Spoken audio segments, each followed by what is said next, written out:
Bonjour à tous, bonjour à toutes, excusez-moi de vous déranger, j'aimerais vous parler de quelque chose qui me tient à cœur. Je ne veux pas votre argent, je ne veux pas vos cartes bleues, seulement votre attention s'il vous plaît. Vous savez, dans la vie on cherche beaucoup à être heureux, c'est pourquoi on veut se marier, on veut faire de nombreuses choses, on veut avoir un travail, on veut avoir de l'argent, parce qu'on pense, voilà, de la drogue, c'est bien, c'est un bel exemple. On cherche en fait à combler un vide dans son cœur. Et c'est vrai que moi j'ai essayé. Je viens d'une famille où je ne manquais de rien. C'est vrai que j'avais tout pour être heureux. Ma mère me le disait. Elle me disait, mais Pierre, tu as tout pour être heureux. Et j'ai trouvé comment être heureux. C'est pourquoi je viens vous le dire. Vous savez, moi je viens de France. Je viens de Nantes. C'est de l'extrémité de la France pour vous dire cela. Vous savez, le cœur de l'homme, il a un vide. Et le cœur de l'homme, on voit que chaque personne aime se réfugier dans quelque chose. Il y en a, c'est le sport. Il y en a, c'est les femmes. Un millionnaire, souvent, se dit pas heureux. Alors il recherche l'amour. Mais vous savez, l'amour porte un nom. Le cœur de l'homme, il a un vide. Il a un vide en forme de Dieu.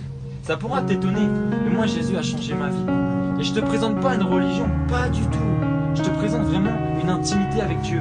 Les prostituées, elles prient pour avoir des clients. C'est vrai. Moi, je veux prier pour quelqu'un ait une bonne santé. En fait, nous prions tous. Mais qui a une réelle intimité avec Dieu? Lorsque tu respectes ton père et ta mère, sache que tu es agréable à Dieu. Lorsque tu aimes tes enfants, que tu honores ta femme. Vous savez, il y a un fléau, c'est qu'un homme ne veut jamais se marier, par peur de l'engagement. C'est ça qui est triste. Pourtant, le mariage honore la femme. Et moi, je tiens à vous dire que lorsque vous pratiquez toutes ces bonnes choses liées à l'amour, vous devenez agréable à Dieu. Et maintenant, il s'offre une dernière phrase pour vous, c'est que comment va-t-on au paradis? Ce ne sont pas les bonnes œuvres. Avant Jésus, c'était les bonnes œuvres. Il y avait tellement d'hommes qui allaient en enfer que Dieu a tant aimé le monde qu'il a envoyé son fils Jésus pour porter la conséquence de nos péchés. Le péché, c'est le mensonge. Le péché, c'est voler. La Bible dit que lorsqu'un homme marié désire une autre femme, il commet un adultère. C'est vrai, il a péché dans son cœur. Et nous sommes coupables de tous ces péchés. On devrait payer normalement la conséquence de tous les péchés. C'est vrai, parce que Dieu est saint. Et nous, on est sales, on est mauvais.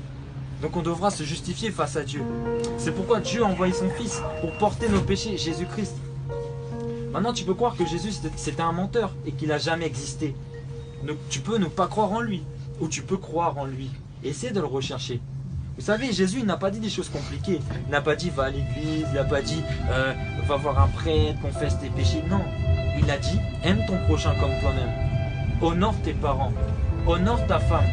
À l'école, si on t'insulte, au travail, si on t'insulte, ne réponds pas par le mal. Le mal, on aime bien répondre par le mal, mais l'amour triomphe. L'amour triomphe contre le mal. Vous savez, les femmes aussi, il y a quelque chose de très impressionnant, elles mettent des pommades. Mais ce n'est pas pour pas vieillir, c'est dans l'inconscience, c'est qu'elles ont peur de mourir. Parce que la vieillesse, ça c'est se rapprocher de la mort.